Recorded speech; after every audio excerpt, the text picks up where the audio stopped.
The legendary Cross-Continental Clash tournament features 15 of the very best Disney Lorcana players. I'm talking the North American champion, the European champion, as well as pretty much every single Disney Lorcana Challenge winner. We are missing a few, but pretty much we've got all of them. We've got a load of great players, and the 16th player is yours truly, sneaking in there somehow. I'm very grateful to be in it. I just finished my first round match and the video is coming tomorrow. There won't be any spoilers in this video. So obviously when you've got 15 of the best players in Disney Lorcana, you can expect to see some really competitive decks. The decks were submitted just 24 hours after the set came out, which made it quite difficult to necessarily get the perfect lists, but it's worth bearing in mind that we had all of the cards revealed really early on in this set. It was like 3 weeks before the set actually came out. So a lot of these players, I know for a fact, were using proxies to practice well ahead of the time. I knew coming into this tournament there was going to be a ton of people on Ruby Sapphire and Sapphire Steel, and that did prove to be the case. We're going to look at all of those lists, but we're going to start off with the more unique decks, and this is my favorite of the bunch. Actually, there's a few of my favorites. Big shout out to Mo Shamblin, who also wins the competition for best name in the tournament. I thought Joe Curley was a safe bet, but Mo Shamblin has absolutely shone. 5th at the North American Championships, top 8 at Disney Lorcana Challenge, Las Vegas. Mo was playing the Emerald Amethyst deck at the North American Championships, and we watched him quite a lot. And they're playing Sapphire Emerald, which of course you guys know is a deck very close to my heart. And really interestingly, they're playing the Inquires. I think I underestimated how good this card was, because basically what Morgan here is doing is they're playing a similar theme to the deck that I played, no bend to my will, but it really relies around the muses, combining with lots of songs to bounce things back to your opponent's hand. And it's worth noting the Sapphire Coil, I think, is a much better card in Emerald Sapphire than it is in Ruby Sapphire. And the reason for that is with the muses, that is your only control tool available, really. Whereas in Ruby Sapphire, you can go B-Prep. You don't need to play ice blocks. But with Emerald Sapphire, you really do have to play the muses to have control. And the Sapphire Coil combines really well with How Far I'll Go, as well as One Jump Ahead. Like, let's say you sing with the muses How Far I'll Go, and you've got a coil down on the board. It triggers the coil, and then you can bounce back something with 4 strength or less with the muses. It really is strong. Added to that, One Jump Ahead also triggers the muses, or triggers the Sapphire Coil and triggers the muses. So there's some really powerful combos in there. Of course, we know that Clarabelle is particularly strong in these Emerald Sapphire decks. The reason is that you can ramp up, you can shift her quickly, you can try and empty your hand. Having said that, in Mo's deck, I'm not sure he's maximizing the value of Clarabelle necessarily, because he doesn't play Fishbone Quill, he doesn't have Bell, but you can of course ink multiple times per turn using Sail, the Azure at Sea, and on turn 6 you could just play a 1-drop Clarabelle and put a 5-drop Clarabelle on top of it, essentially replacing itself immediately, and that can be a powerful combo. Of course, there's the new Baymax as well. But Morgan is, rather than playing Flaversham, which is one of the kind of age-old problems you have with Emerald Sapphire, it's like, okay, you might play Flaversham, but that's really passive. You need to play a ton of items. Admittedly, the Sapphire Coil's already in the deck. But instead of Flaversham, the Inkgazer as essentially a control and a card draw tool. Each player exerts all the cards in their inkwell, then each player with more than 3 cards in their inkwell returns cards at random from their inkwell to their hand until they have 3 cards in their inkwell. And what Mo's going to look to do is, after playing the Inkgazer, they're going to look to ramp a ton. Like singing How Far I'll Go, singing 1-jumps is going to be an incredibly powerful tool to quickly get back up in ink count. And if you actually look at their deck, they don't really have any card draw outside of Clarabelle and outside of the Inkgazer. Of course, Tala and How Far I'll Go replace themselves, and so does Sail and Vision and Develop, but they're not properly drawing cards. But with Mo's deck, he is able to draw a ton of cards with the Inkgazer and also really slow down his opponent, who might be ramping up ahead. I'm going to be really interested to see how this card does. I do think it has a lot of legs. I haven't yet experimented too much with Emerald Sapphire this set, but there's a lot of potential. Obviously, you could go down the Hero Hamada route. You could go with Baymax and with Diablo Shift. You go down the Ink Gazer route, or you could do something more similar to what I did last set and not play either of those things. But I do think with the Sapphire Coil, that is the most important card that this deck got. I think it's a real game changer for Emerald Sapphire, and it really does fit the deck well. It's a really fascinating build. I definitely want to watch this one in action. McDuck Manor is going to be their main lore, and basically he's just going to try and play a really slow game with the Muses. Just slow down his opponent with the Muses and the Sapphire Coil, bounce stuff back, gain lore each turn with the McDuck Manor, and use the Ink Gazer to really just stifle the amount that their opponent is able to do. Mother knows best, and you're welcome as well. In terms of the uninkable count, it's not that high actually. It's the Ink Gazer and how far I'll go at 7. Mother knows best 11, one jump 15, Baymax 17. It is obviously a high amount of uninkables. There's no doubt about that. But he has also got a lot of inkable cards like the Develops and the Visions. So very, very fascinating deck. The P in there as well. Whenever you play an action that isn't a song, you may banish chosen item. Could be really good against the onslaught of Sapphire Steel. And of course, it is a shift target for Baymax. Kit Cloud Kicker's in there as well. I'm not really sure I like Kit Cloud Kicker in these decks personally. The reason is whenever I look at Kit Cloud Kicker, I think it could just be a song. And I'm not sure that's necessarily true though with the Baymax, right? You could play Kit Cloud Kicker on 3 and then Baymax shift onto Kit. I guess that does make the Kit a lot better now that you can actually shift a Baymax onto it. That sounds like a really nice bit of tempo. I'm fascinated to see this deck from Mo. I'm really excited to check out some more Emerald Sapphire. I think it's got to be good somewhere.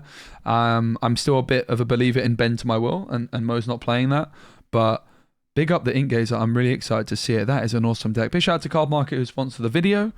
You can see Bell, Tamatoa, and Mushu still the top 3 selling cards of the week. Up next, we've got Diego Saz, who won Disney Lorcana Challenge Toronto. That was a 1,000 player event, I do believe. And they are playing Amber Emerald, the only player to be playing Amber Emerald. I actually took a look at this list quite a bit when I was building mine, and it did inspire me quite a bit. I'm going to have my deck list for Amber Emerald pretty soon. He's got Clarabelle, and I'm not necessarily sure I'm a huge believer in Clarabelle in this deck. And at first glance, it looks like it might be really good, but I don't know how often you shift in Clarabelle, and I'm not sure how often you get into 7 ink. I really don't like the Clarabelle 1-drop. I do play it, of course, in Sapphire Emerald, but this deck needs to be quite quick, and it's not until turn 5 you can get down the Clarabelle. There's only one ramp card, which is Hey Hey, the Bumbling Rooster, which we're going to talk about a bit more. But what does this deck look to do? It looks to quest quite aggressively and go quite wide, and then with a wide board, you can use Tramp, which for each character you have in play, you pay 1 ink less to play this character. And then when you play this character, you may draw and discard basically that many cards. So it's really consistent at finding, for example, the Rapunzel with the Tramp. So you go like basically turn 1 Daisy or a Merfolk, turn 2 maybe a couple more, 1-drops ideally, and then turn 3 just play like a Hey Hey or a Kit. And then on 4 is when you can get the Tramp in. You can't get Tramp in before turn 4. And it is a very strong deck. Lady also being able to bring back cards. When I played this deck, I found Doc to be the absolute MVP because I found that Cricky on turn 5 is a little bit too slow. And I think Cricky's tremendous in this one. But if you can get a Cricky down on turn 4 with the help of the Doc, with the help of maybe a Lantern, which is a bit of a controversial pick, I think the deck becomes a lot better. It's going to be interesting to see how level 9001 or Diego does when going second. I think when going first, his deck's going to be very, very strong and difficult to deal with, but it might struggle a bit going second. Of course, the Hey Hey is an interesting card when going second. The problem with Hey Hey in this deck, because I tested it, I like the look of it a lot, is the most important part of ramping in this deck is to get your 5-drop a turn sooner, the Cricky in particular. But with Hey Hey, your opponent goes to 3 ink, you go to 3 ink, Hey Hey doesn't work. It wouldn't be until turn 4. Having said that, Hey Hey going second against a Sapphire deck would allow you to play that Clarabelle shift, that Cricky, that Lady, that Pegasus a turn sooner. So Hey Hey's fascinating. The Prince is a new card with Bodyguard, and I think it's very strong as well. I'm going to be really interested to see how that performs. My gut feeling about Diego's deck is that it's going to be great going first, but it might struggle a little bit going second. These decks are really fascinating. There's a lot of cards which are just always going to play every single time, but there's a surprising amount of different flexibility in the rest of it. So my build looks very different, and that's really fascinating, and I'm really interested to see how Diego's gets on. If you're wondering what I would say are the staple cards, it's going to be Daisy Duck, Go-Go, Rapunzel, Cricky Lady, Tramp, and Chernobog. I think you could actually make an argument on all of the other ones. Obviously, Ursula Deceiver is great. I think you could get rid of it. Piglet's great. There's lots of flexibility, and there's a lot of really good options. I think it's a really strong deck. I think it's the best aggro deck in a traditional sense. I do think these story decks, which you're going to see my version, formerly known as burn decks, also have a lot of legs. I'm excited to see this one in action and see how these decks develop. My gut feeling is that Clarabelle might not end up in it. I think you've got enough juice with Rapunzel and enough consistency with the Tramp to find Rapunzel without needing to put the Clarabelle in the deck. I just think the one drop is really weak compared to other options. Also worth noting, he's not playing the Lady and the Tramp. There's a Lady 1 cost, which quests for 2 if you have a card called Tramp in play, and the Tramp becomes cheaper if you have a Lady in play. I think it might be necessary to play those 2 cards. I think they're pretty good against the 3-cost Belle. So I'm not in love with this list. There's some ideas in there that I really do like. I like the Pegasus. I'm interested in seeing the Prince, but I think Doc is a card I would like to see in the mix of the 3-cost Amber one. And yeah, I've been talking for ages about what I would do differently, so let's move on. Kurt Spice, top 16 in the North American Championships, top 4 in the Disney Lorcana Challenge Chicago, top 8 at SSG 10K. That's a pretty impressive set of achievements. Wait till you see my achievements, guys. And Kurt is the only player playing Emerald Steel. This Pete card is really good. I actually underestimated how good it is. It's very, very strong. When this character is exerted, and of course you can shift it onto Pete, no morph in this deck. When this character is exerted, opposing characters can't exert to sing songs, and your pirate characters gain resist 1. That means your Diablo is going to be really hard to deal with. So I think the money play actually with Emerald Steel this set is you shift Diablo on turn 3, which also means I think Morph is interesting. You actually shift Diablo on turn 3, you play Pete at the same time. That's going to stop your opponent being able to sing Storm Rage on or Strength. And then on turn 4, you could shift Pete onto Pete, and when it's exerted, your opponent still can't sing Let the Storm Rage on. So if they want to remove your Diablo with a Storm or with a Strength, they're going to have to hardcast it and lose a lot of tempo. So I think that's the main line for this deck in many ways. You're actually almost looking to shift Diablo on 3. So I think Morph would be a really interesting idea in these decks. I'm sure you're still going to play the 1-cost Diablo. And of course, the Hidden Cove is in there as well. Doc's in there times 2, Smee, Ursula, 4 copies of Ursula. We did see a lot of people reducing the count of Ursula down to 3 in previous sets, but obviously it's very strong against Sapphire Steel. 2 copies of Lucifer, the Cunning Cat, which can be bounced back by the Muses, it's worth noting. 3 Hypnotize, and 2 Find 'em. I Find 'em, I Flatten 'em, which banishes all items, which is pretty tasty. Going to be interesting to see how Emerald Steel does in this meta. Historically, it's always been quite good against Sapphire Steel, but it's not. This version is not that speedy, and I think it's going to struggle quite a lot against Ruby Sapphire. So that's quite interesting to see how this deck will perform. Up next, we've got Domingo, the European champion, in fact, who also got top 32 at Lille. And Domingo has the worst deck, actually the second worst deck of the tournament. It is awful, but it's somehow amazing. Yes, I will play this deck. No, I don't think it's good. If you want to win, I don't think... If Domingo was like trying to play the best deck, he wouldn't play this. But Domingo is out here trying to probably snipe a Sapphire Steel player who doesn't play Lucky Dime.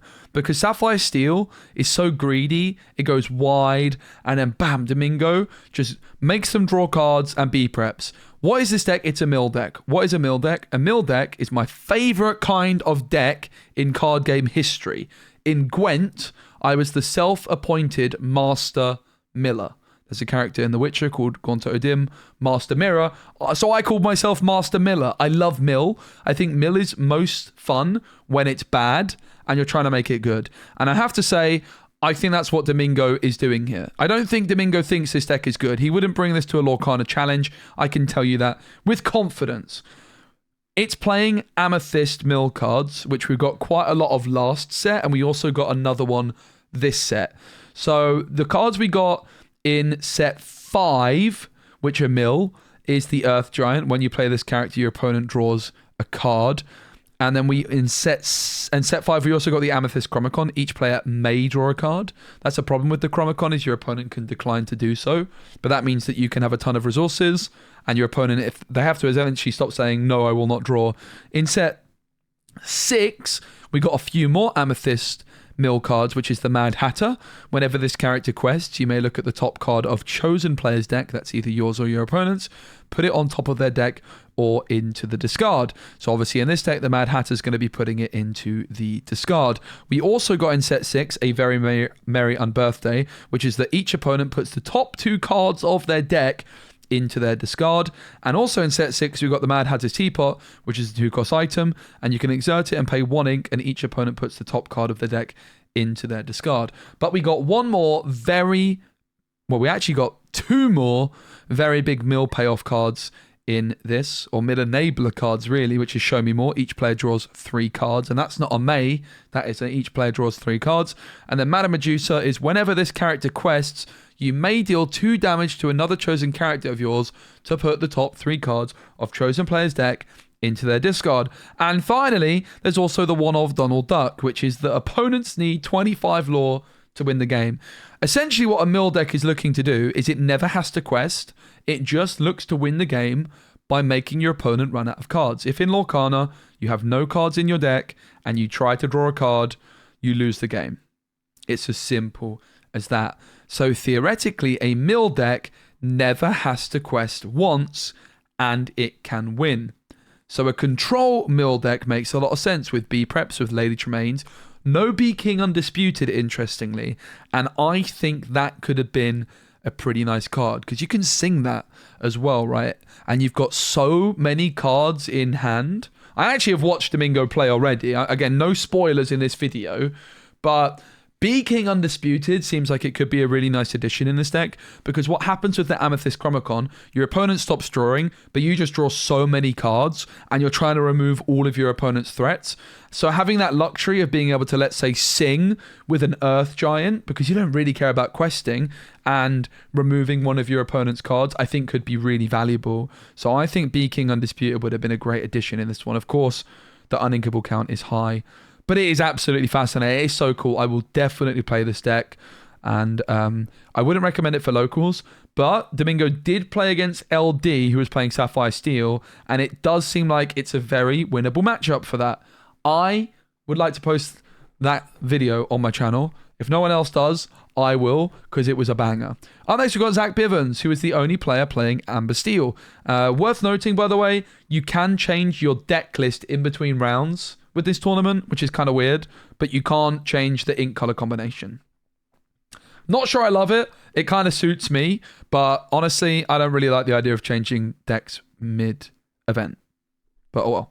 Top 8 of the NA Championship. That's pretty good. He won the LCCC, this thing, last time in set 6, and he got top seed at a bunch of Lorcana Challenge events. And he's qualified for Worlds because he was top 8.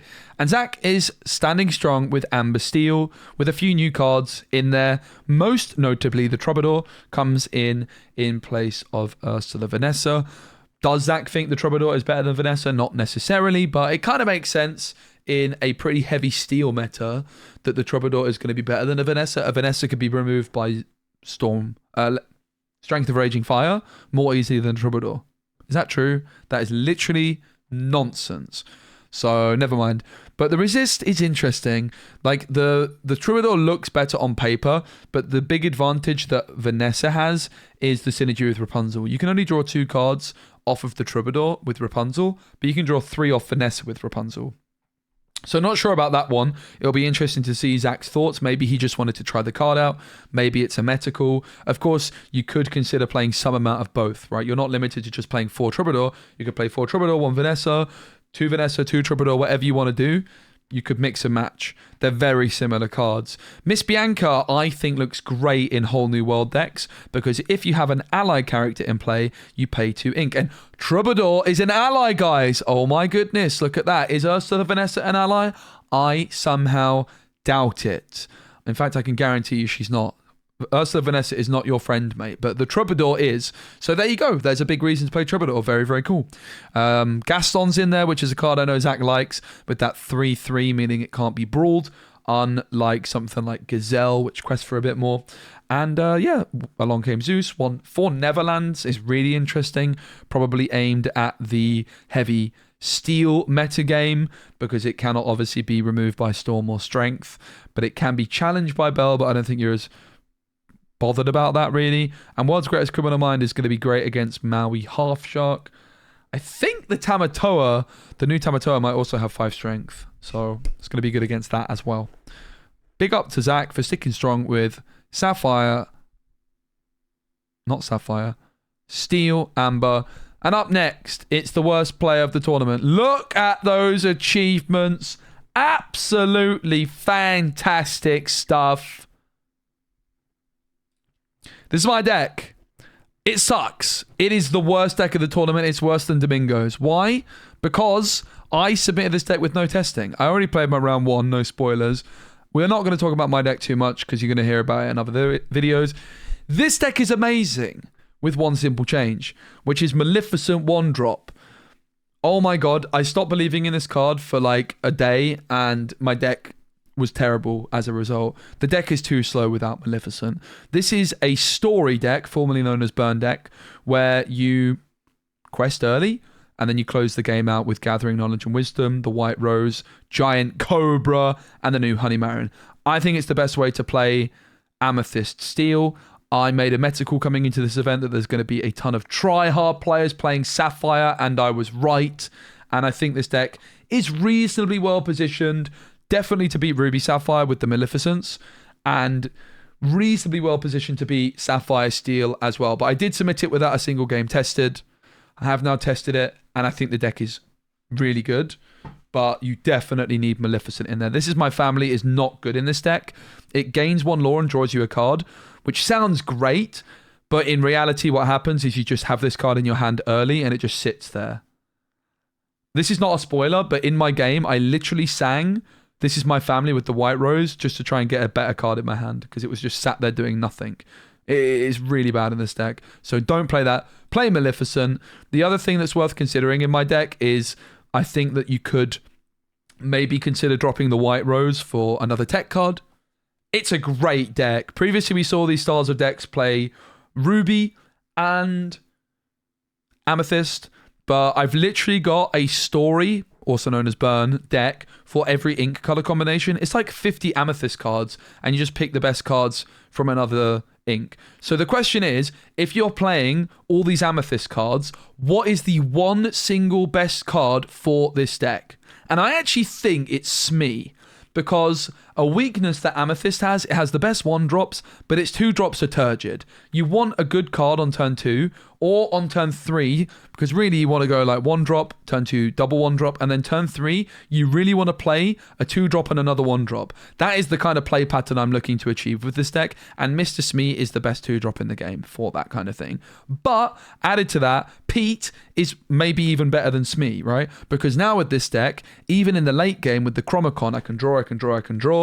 My opponent's got a ton of cards in hand, but it doesn't matter because then I just go Pete and a few 1-drops, and suddenly they can't B-prep me, and I just gain more lore, and then I close it out with the story cards towards the end. Added to that, the Giant Cobra is incredible with the Chromacon.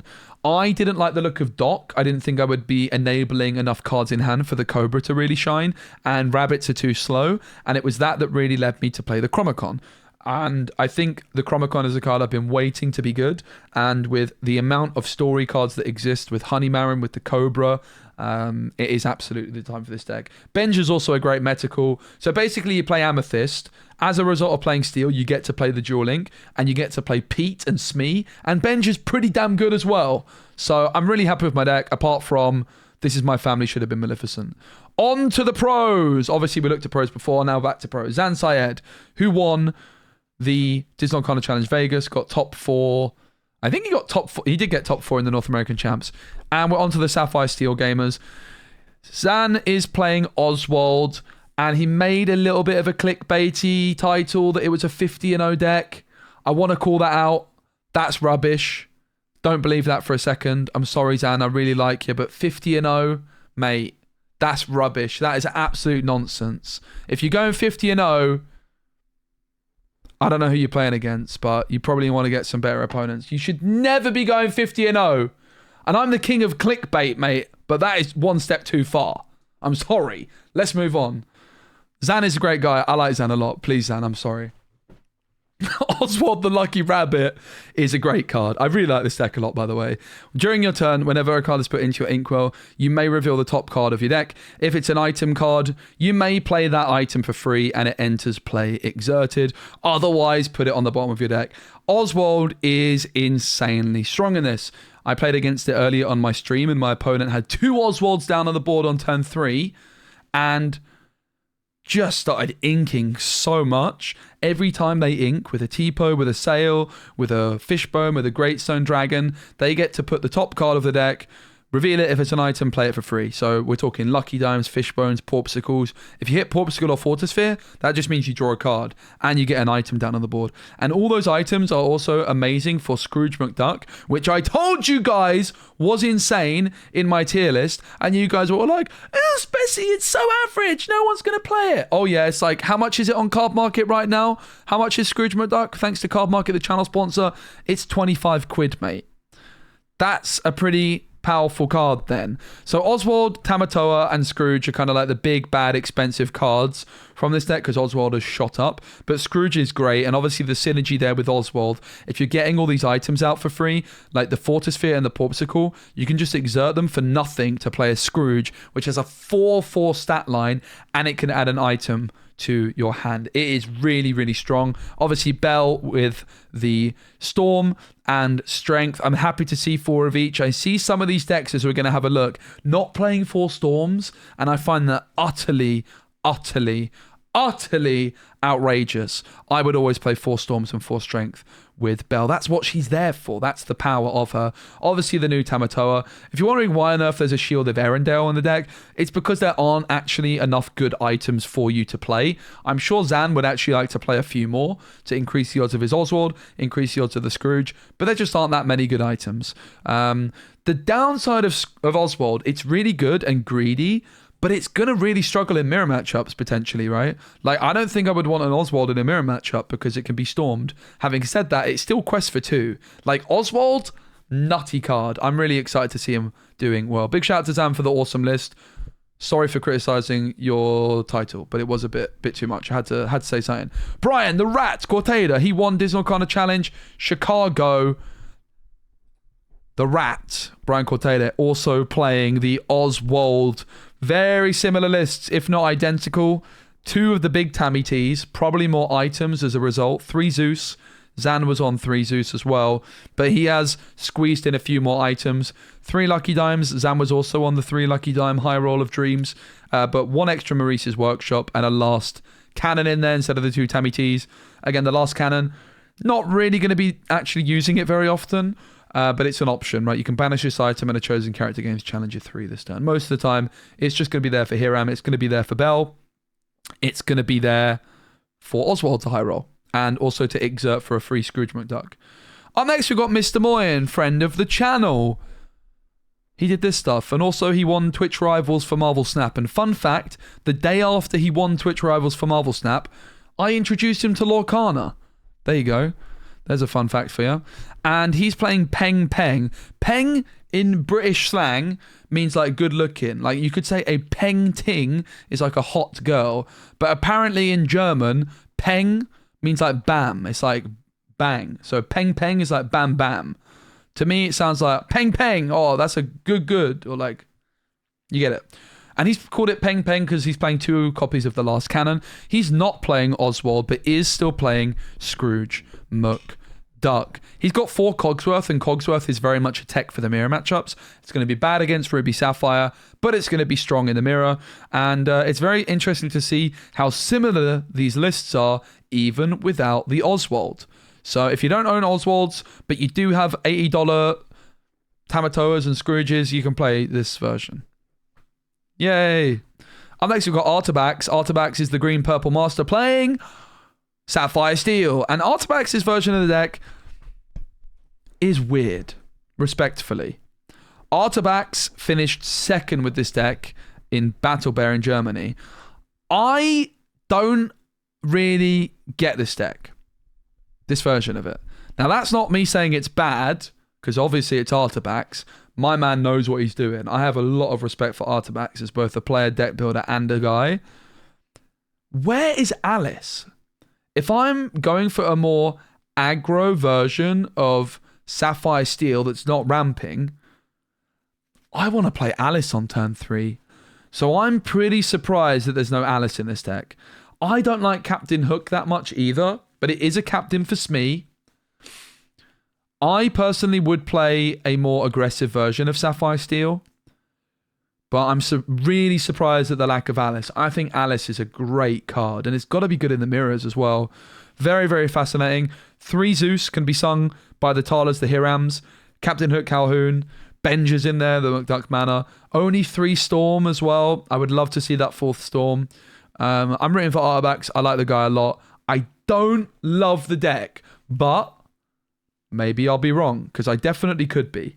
There's no Gantu either. It just seems like it's going to be very slow against Ruby Sapphire, and I'm not sure it's going to do that well in the mirrors either, because of it not being that quick, and it's not as greedy as the Oswald decks. Admittedly, Oswald can be removed by Artabax, but the thing is Oswald can get value before it can get instant value, right? If you play it after you're at 2 ink, the Oswald, you can play the Oswald and then ink, and then you could high roll something immediately, like get a dime out. I'm not sure about the version for Artabax. I like a more aggro-y style, but I really think Alice is the best card in those decks. We've got Theotim, lovely chap, representing France, who won Disney Lorcana Challenge Bochum, and he is also playing the Sapphire Steel. He is also on Oswald, and the French are very good at Disney Lorcana. So this is a list which we should really take note of. Not that we shouldn't look at the rest, but the French really know how to play card games. Mulan 1-drop is a card I love a lot more than Captain Hook. The Oswald is in there for Theotim. Only 3 Peats is quite fascinating. Often you'll see people go for 4. 2 Grandma Tala, Spirit of the Ocean. Whenever a card is put into your inkwell, gain 1 lore. Obviously with the fish bones, with the Great Stone Dragons, that could happen quite a bit. Very, very fascinating. Worth noting, there's no turn 2 ramp in this deck, is there? It's just the Fishbone Quill. No turn 2 ramp. It's Fortispheres, Porpsicles, Bells, and Mulans in the early game.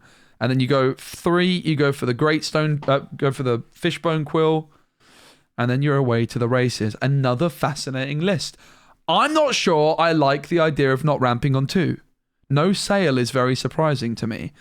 If we look at this list, Zan's list, I mean, he's also not playing Sail, to be fair, but he's on Tipo. Really fascinating. These decks are so fascinating. Very, very, very, very spicy. Very, very spicy. All of these are really, even though they're quite similar, there's so many different ways you can go about building Sapphire Steel. If I had to pick one to play myself right now, I would pick no Alice. I'm so surprised. None of the Sapphire Steel players are playing Alice. I'm really surprised. I think Alice is so good. And there's not, like, in this tournament, there's not really any Amethyst players. There's 2, I think, which is me and Domingo. And Alice is, like, worst against Fox. But in the mirror, Alice is surely popping off more than a Lawrence. I'm really surprised by the lack of Alice. I think LD's deck very similar to Artabax with the Captain Hook, the Calhouns. I personally like the look more of this kind of aggro style, but I think that Alice is the best card in the deck personally. Let me know if I'm wrong, or if you think I'm wrong. Obviously, it's a game of opinions. If I had to pick a Sapphire Steel deck, I think, and I promise this is only slightly biased, I like this one the most. I think I like this one the most. I don't think the Oswald... I mean, the Oswald is kind of cooking, but I like the Sale. There's no Tipo. I think Scrooge is great. I would still probably play something closer to what LD and Artabax are playing with the Alice. But you guys want their decks, not my opinions. But there you go. Federico is up next. Federico won Digital Lorcana Challenge Birmingham and got top 16 in Bochum. And we are on to the Ruby Sapphire. And he is sticking strong with the Maui Half Shark. He's got the Sapphire coils in the mixer as well. Sale and Tipo, you would imagine. Where's Tipo? There. I thought for a second there was no Tipo. Of course, the new Tamatoa in there. One Let It Go. Of course, with the Half Shark, you do benefit by having a lot of one of actions. So 2 B prep, 1 Let It Go, can both, and 1 Hideaway can all be brought back by the Half Shark. There is not a ton of control, but there's 3 legendary Sisus and then the 1 Vitalosphere. 2 Medusas as well, actually. I actually quite like the list. I honestly am not an expert on Ruby Sapphire, as you guys know. DKP! He won Digital Lorcana Challenge Melbourne. And his deck is card for card the exact same as what he played last set. He's added in 1 Tamatoa. And I think this is just him saying, yeah, okay, I'll play a Tamatoa. I don't even know if it's good in his deck, to be honest.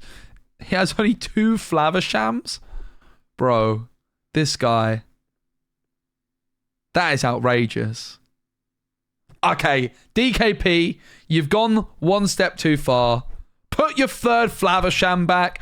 I'm not really sure I like the sound of only playing 3 Hirams, right? Which he did to great success last set.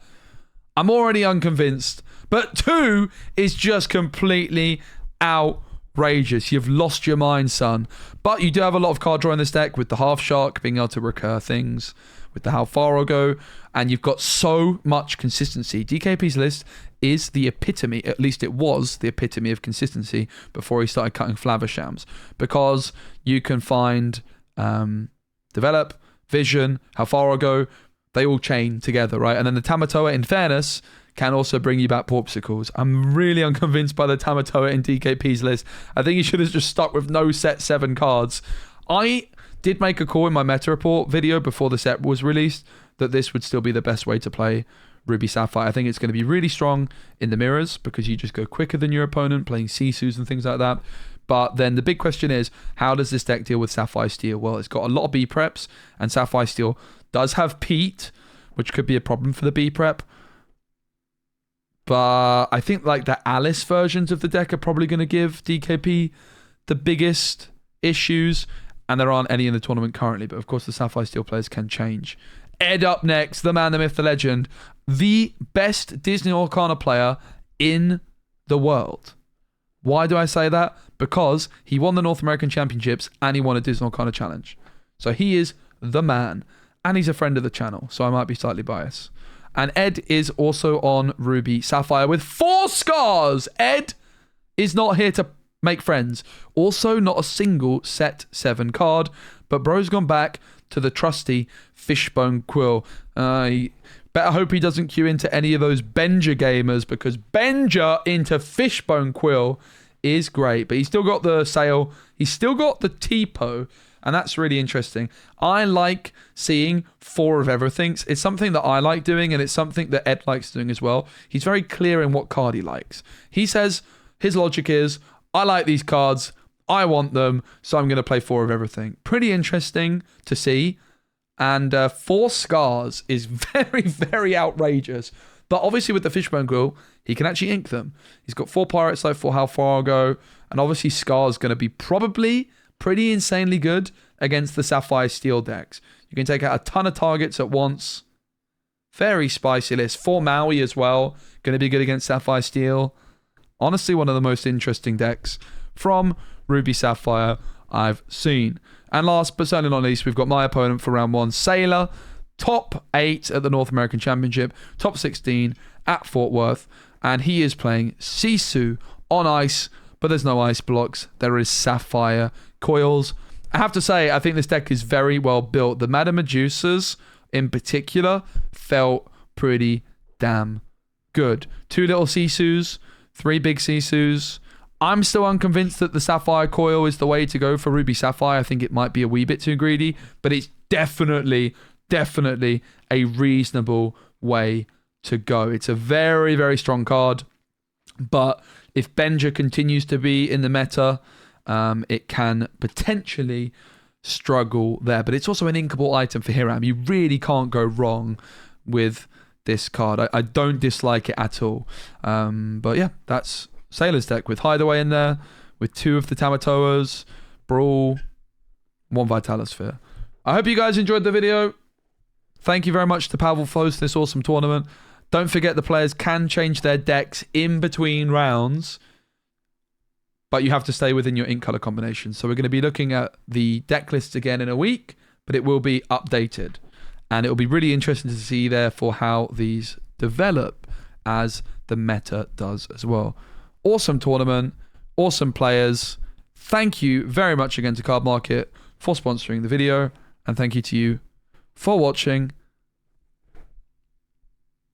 Peng peng.